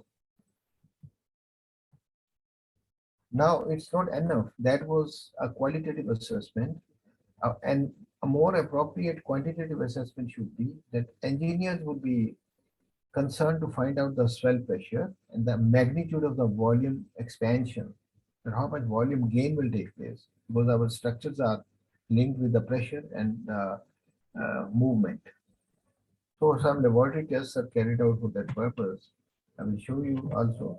And this in this figure, I show you that how in the Government University DA Khan building where swelling soil were there, uh, we recommended replacement of up to 1.5 meter of soil with non-swelling soil and placement of the masonry works in such a way that there is a beam and the wall rests on beam and the beam is supported by concentrated loads of square formations. The plan you can see it will look like this. So this is an arrangement to increase the loading intensity, the pressure intensity onto the soil. Because this was to be a double-story building, if such measures were not taken, then for a normal strip foundation, the pressure intensity would be low. So intentionally and purposefully, the pressure intensity has been increased so that the uplifting will be minimal. And beam is added to reduce the differential upheaval. You see? So these are the measures, simple measures, which were adopted there for control of the swelling behavior. Any question at this point of time before I talk about the dispersive soils? Ji sir, there are two questions. Yeah. The one is how to stabilize a soft soil near sea, which is around 7 to 8 meter when it is uneconomical to provide deep foundation or the client wants some alternate and low cost solution in limited time. Well, it depends on what kind of work do we want to do. Do we want to have a road construction? Because I will ask the person who has questioned that what is the purpose? Because the solution will not be generic. The solution will be specific to the type of work that we want to do. You say that deep foundation is discouraged here because of the cost effects, but I will emphasize that if some structure like a bridge has to be constructed, which is important, then deep foundation will be a must, and also to safeguard against the tidal action. My second part of the query from the same person would be: one was the what is the kind of the works he is looking into, and secondly, how far it is away or close to the sea. It is just right. Is it just right, open to the tidal action, or just away, located away from the shore? These are important questions. We cannot have a generic and same solution for every kind of situation. Please tell me the answer to my two queries first. So he mentioned we are asked for buildings. Well, you see, for buildings, uh, if it is very soft soil, I will not say, and it is of substantial depth. I don't know how soft it is. I will not recommend placing buildings on very soft ground, which is 10 or 12 meters deep. Uh, if deep foundations are discouraged, then ground improvement by, say, stone columns at least stone columns. That should be done, or dynamic compaction by throwing weight. You see, this is a very common kind of ground improvement method in Middle East for buildings, for common buildings. That heavy enough weight is thrown from a large height onto the ground, and it is repeatedly done at intervals. So it densifies the ground, but all soil will not respond to it. The soil which are more cohesive, they tend to retain water, they will not respond to it. So in that situation, in such soft areas, we may go for you see, stone columns, for construction of vibro stone columns called vibro displacement. That will be a solution. But if one is trying to save cost of piles, similar order or more could be spent on making the stone columns. You see, one thing I tell you to all the participants, that when we have abnormal or problematic ground conditions, forget about saving too much money. Otherwise, your structure will suffer damage. When we have problem, we should be ready that we have to spend money now on some appropriate engineering solution. उस वक्त ये ख्याल rain से निकाल देंगे ये सस्ता सा हो जाए, बस वो सस्ता नहीं होगा, वो खराब हो जाएगा. I will not emphasize here the use of uh, foundation improvement by using geotextiles or using geogrid. It is used for lighter works in particular, and also when the extent of the weak layer is not very thick. आपने 10-12 meter बताया, it is very thick. When the weak layer is not very thick, then one can think of using some geogrid under the foundation and under the roads also to improve the sublet. तो इस तरह है, ठीक है जी. जी next. Sir, another question from the same participant. We encounter soft soils in areas where there are agricultural lands, and people living in these areas do not afford to build framed structures. Rather, they build load-bearing structures and encounter the settlement issues and crack. What should be the economical remedy for such low-cost load-bearing structures? Yeah, it is simple. In fact, I handled many such structures during the earlier phase of Prime Minister's housing project, which was launched in the 90s by the then Prime Minister, Mr. Nawaz Sharif. You see, we had to construct many structures in the suburbs of the city also as a part of the Prime Minister's housing project. So low-cost solution would essentially be that such number one thing is, luckily, the ground is not weak to a deeper level generally in such areas, because the effect is because of cultivation only, and the high moisture content hardly goes below 2, 3, or 4 meters. So my recommendation and the easiest, cheapest solution would be to excavate to that level, to remove the weak and wet soil and replace with engineered fill, or at least with compacted sand in layers to a higher level of compaction, like 95% modified ashto or modified crack factor at least. Because the structural foundations have to be placed on a firm enough ground. That is the easy and cheaper way to avoid cracking in the normal structures in suburban areas in the cultivated lands. G next. That's all, sir. Okay. So now we would be talking about the dispersive soils, the soils which have a tendency of dispersing particles, getting dispersed even in stationary, even in standing water. So this is opposite to the condition of erosion in flowing water. What happens here is that there is a high percentage or presence of what we call exchangeable sodium ions in comparison to the total percentage of 4 categories of ions which are recognized in the soil: sodium, potassium, calcium, and magnesium. ठीक है जी, अगर if the sodiums are present in excessive quantity in relation in percentage terms, तो समझ लें कि dispersion phenomenon is going to take place. So this has to do with the soil chemistry. How it is manifested, what are the indications? Dispersion of soil grains, even in still water, quick erosion of soils, loss of soil cover, because if there is some embedment of the foundation or some system or some slab, and that is there's a cover of dispersive soil over it, and the whole system is underwater, we will have loss of cover. And if we have anchors made into this kind of ground, the loss of stress would be there, because if the effect is that deep that the soil is getting dispersed in the vicinity of the anchor zone,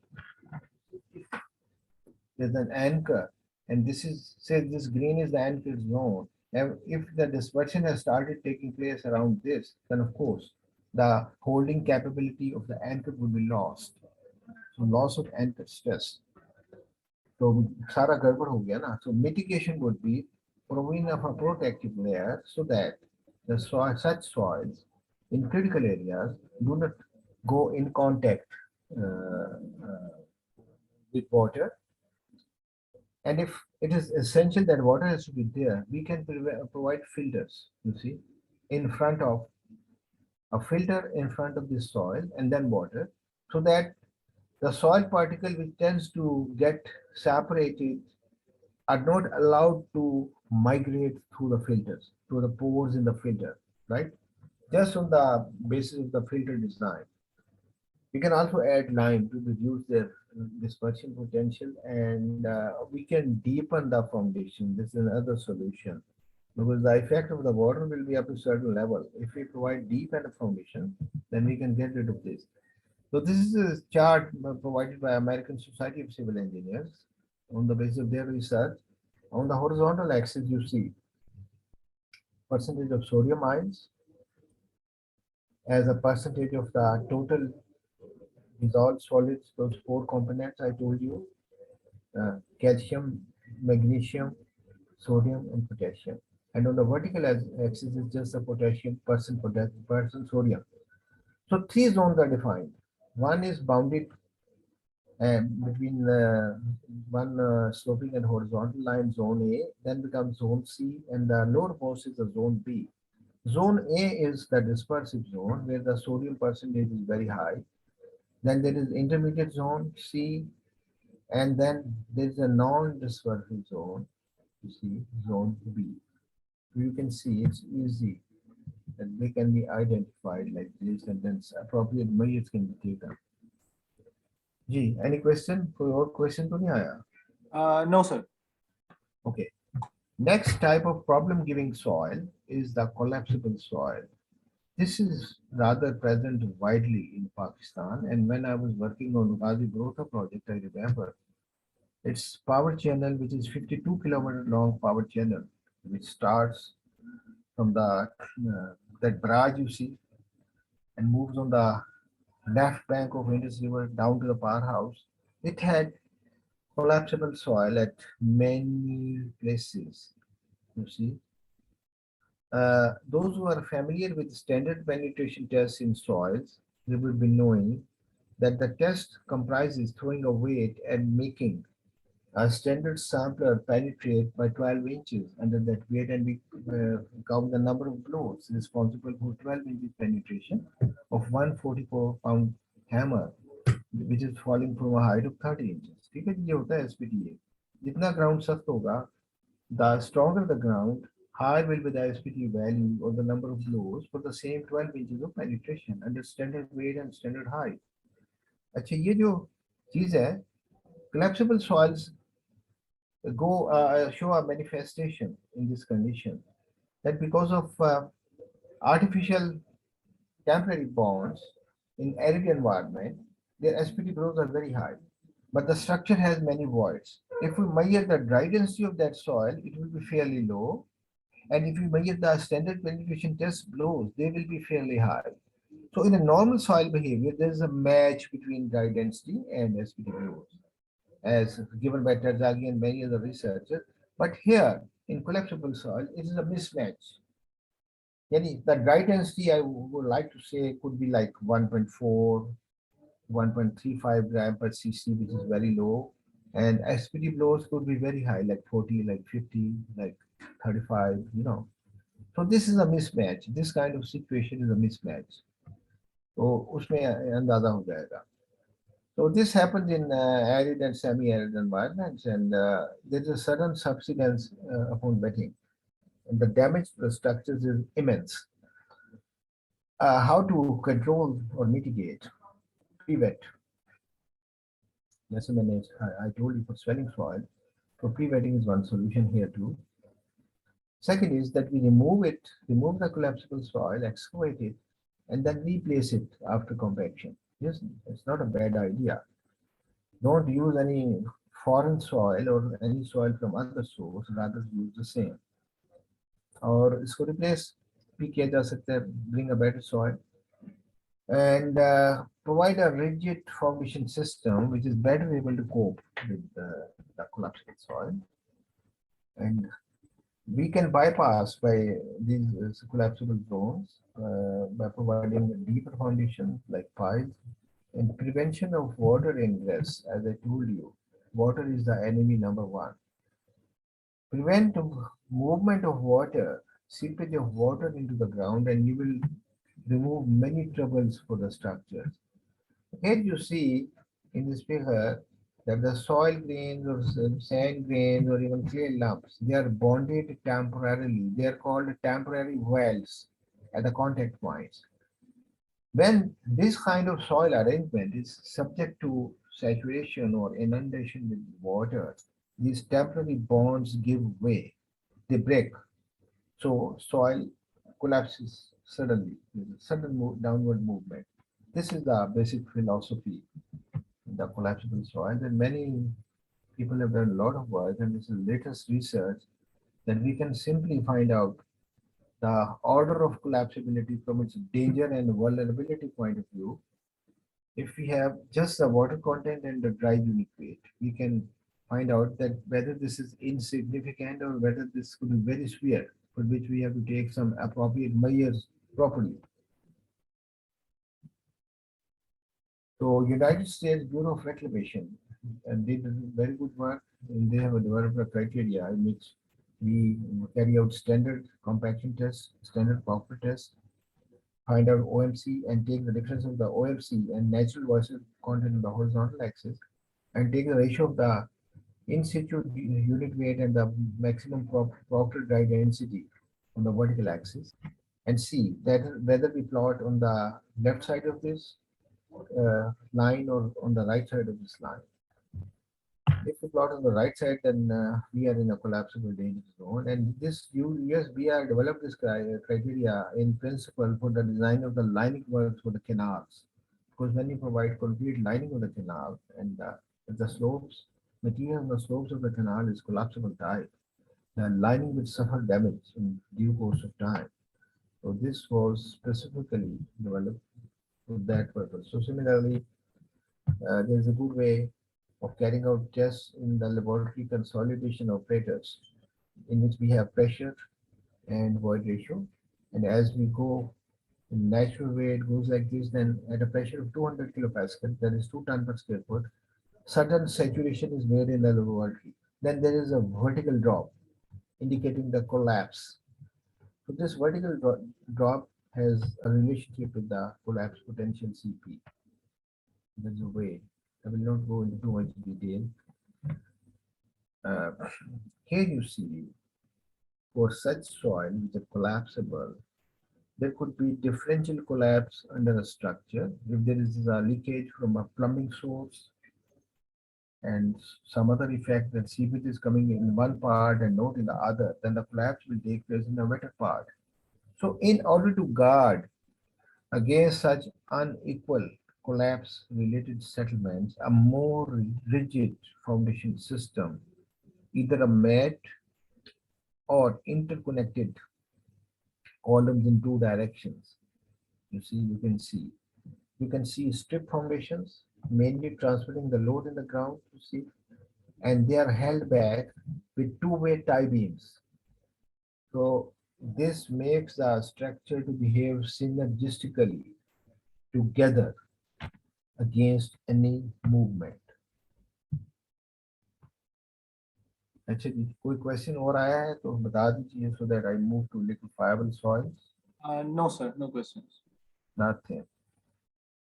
So I told a little earlier about the liquefiable soils, that the specific condition in which this will be there will be the fine to medium sands generally, high enough groundwater table, and seismic. And these sands present in loose to medium dense condition when they are shaken with earthquake or any other cyclic or pulsating load in which the loading cycles are there, loading, unloading, you see, that kind of time history. So that under every loading cycle, they are so quick that a little pore water pressure is built up and it accumulates. It doesn't get relieved because before the second cycle comes, then those two cycles accumulated don't get relieved till the third cycle comes.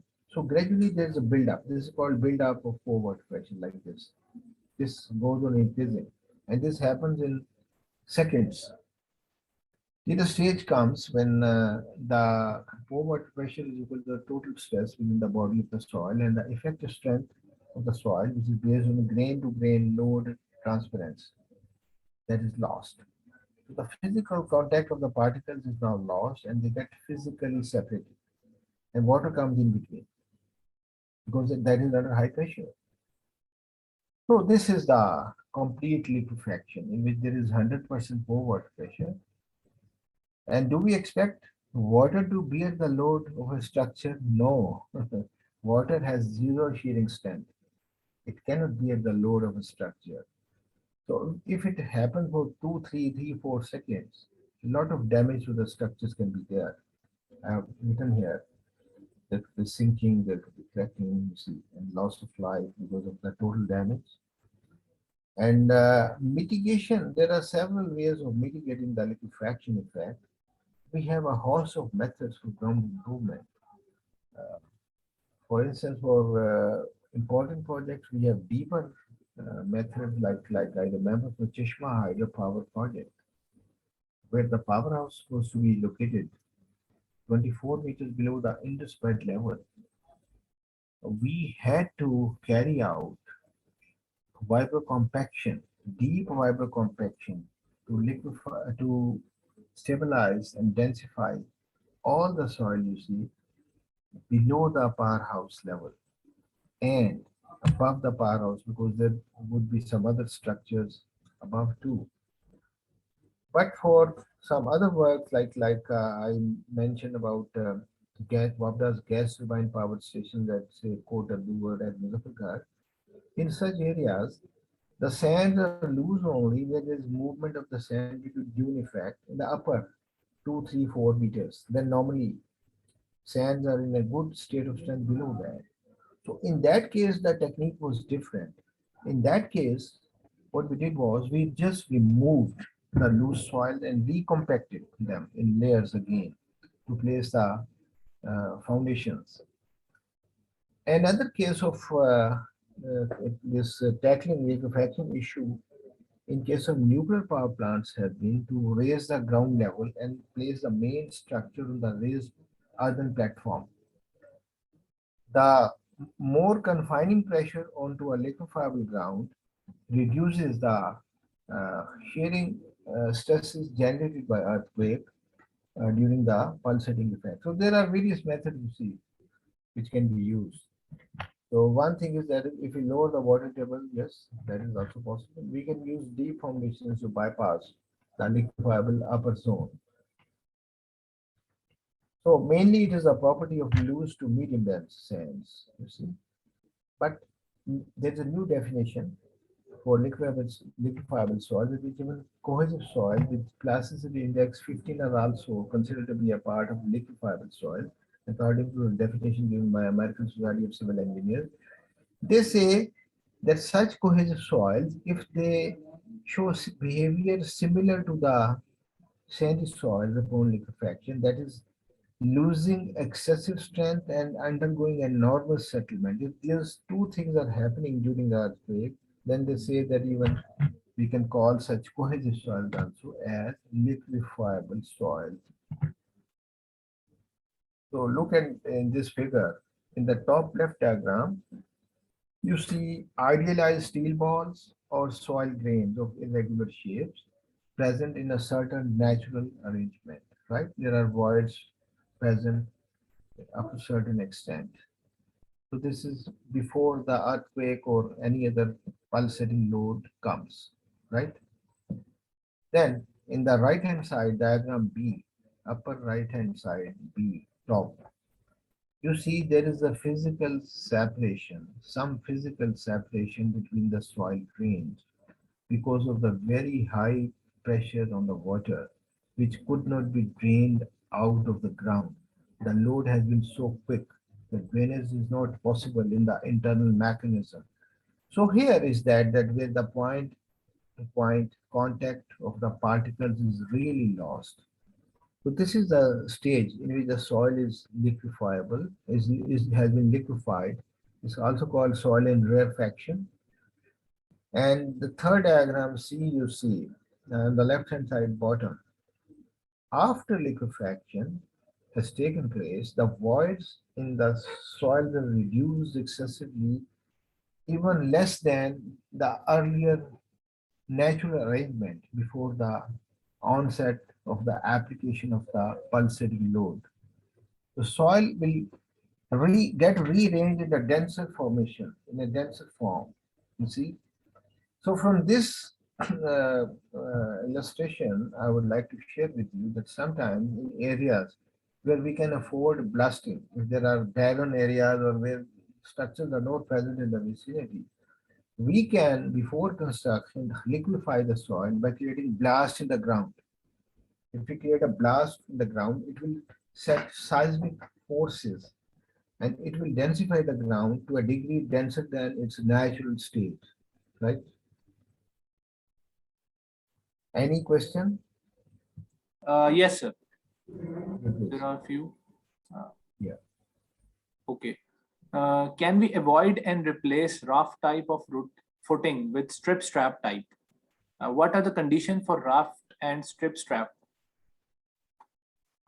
I told you for the strip foundation in this particular condition of collapsible soil, very effective. You have strips. You can have two-way strips too, but you may have strips in one direction and stepping in the two directions, as I told you. So this is a good arrangement essentially to cater for the differential movements, which is a characteristic of soft soil or of the ground with variable strength. And of course, RAF can also be used here. You can see the relative cost benefit, the relative cost merit. RAF will be a bit expensive than this system of strip and straps. RAF will be a bit more expensive. Can be used, in other words, in situation where ground is more weak, number one. Number two, when we are constructing in a weak ground and then there is a basement or two or three, and we foresee the possibility of seepages coming, although we may prevent the dam proofing, the seepages by dam proofing effect, but you see, the experience tells that there are issues in the basements. You see, whenever we have basements and supported and spread foundation, some seepages start emerging from the floor and from the wall.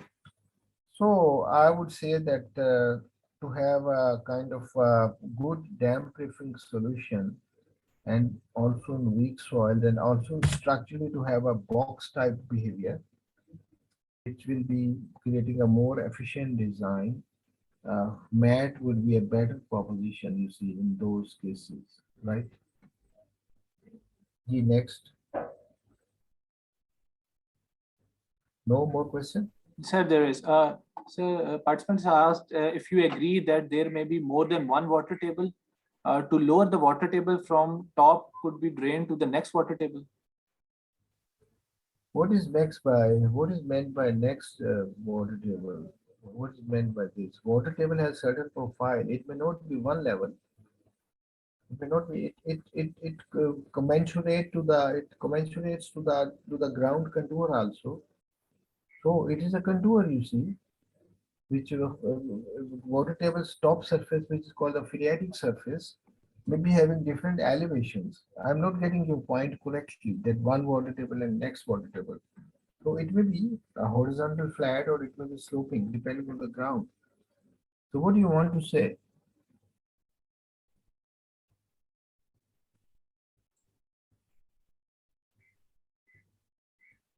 Is there some reply? South Sub, if you could. Hmm? So should we proceed to the next question, sir? Okay, next question, yeah.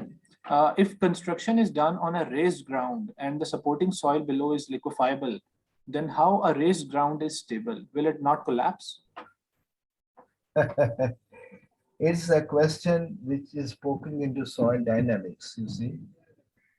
I'm telling you that when you increase the confining pressure, it is now we will enter into long story of liquefaction potential evaluation, that what is the cyclic stress ratio generated by earthquakes and what is the cyclic stress ratio resisted by the ground itself. So it will go into a longer discussion. I don't have, you see, because of limitation of this online lecture, any board and marker I cannot tell you. But if you understand the term that the stresses in liquefaction evaluation are measured in terms of a cyclic stress ratio, right?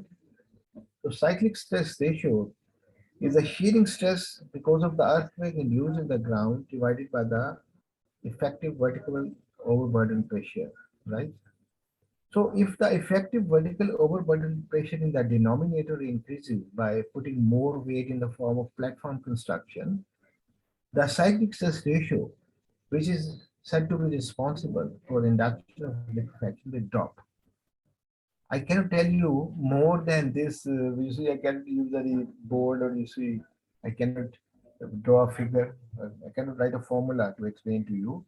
But this is a reality that the cyclic stress ratio is responsible, not the shear stress alone. So increase in the confinement on the ground, which apparently without confinement looks liquefiable.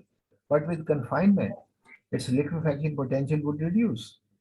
So the calculation will tell that how much of confinement will give the safe situation against liquefaction. Okay, next. So next question is, what is the difference between stone piling and sand piling while both are used as the methods to mitigate the liquefaction, and which one is more effective? Of course, stone is a better medium, and it's not only stone and sand comparison alone. You have to have control over the diameter of the system, whether this is a few inches or whether this is 1 meter, or how big the diameter is, how long this pile is, and what is the spacing center to center of this system. So based on that, we can design uh, a stone column system or a sand pile column system. Typically speaking, sand piles would be used for have been used for lighter structures, and stone columns have been used for relatively higher load structures. Right? Next. G. So this is it. South South has clarified multi-water tables are possible.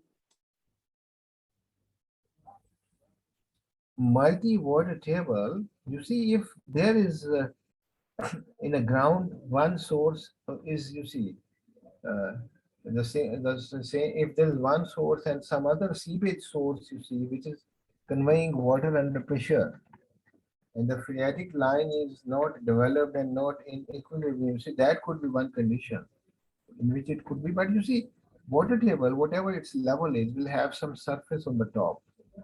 I think I'm talking of the phreatic surface. From phreatic surface, I mean if you put a standpipe in the ground, water under free condition will rise up to that level without any other pressure, right? So in a particular condition in which some seepage and additional seepage source with high pressure is there, well, it could be, it is not a normal situation. Or there could be some confining effect, you see, and because of the presence of impermeable barrier and the soil, water getting released suddenly from certain place, you see, maybe. Acha ji, I think we are close to winding up. Well, थोड़ा सा ये देख लें.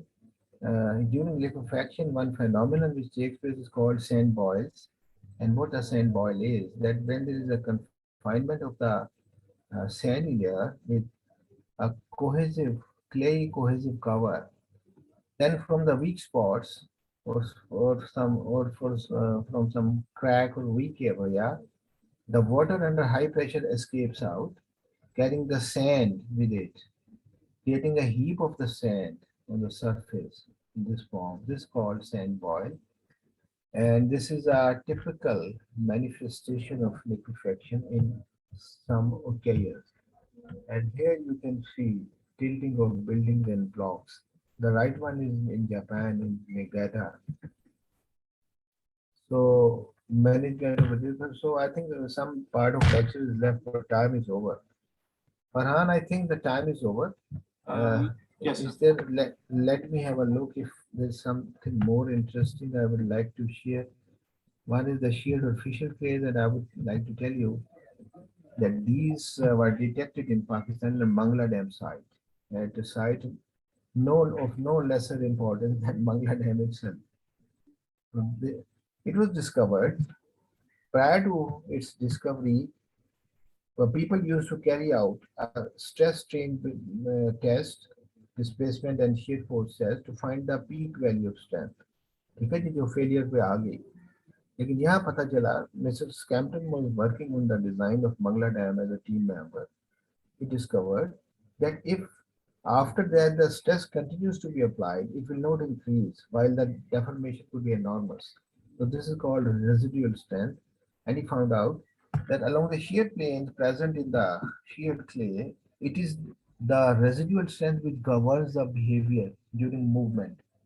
So the design premises and design basis were changed. I think we should end up. I think because the time is up, and I will say thank you. And so far as questions are concerned, a kitten is looking at you. You see, if you have more questions, you can ask me. Thank you so much, sir. Thank you for your time. It's always a Welcome. pleasure to have you with us. Thank you for sharing your knowledge and all your experiences. I would like to thank all the participants, and that is all from my side. Thank you once again, sir. Thanks a lot.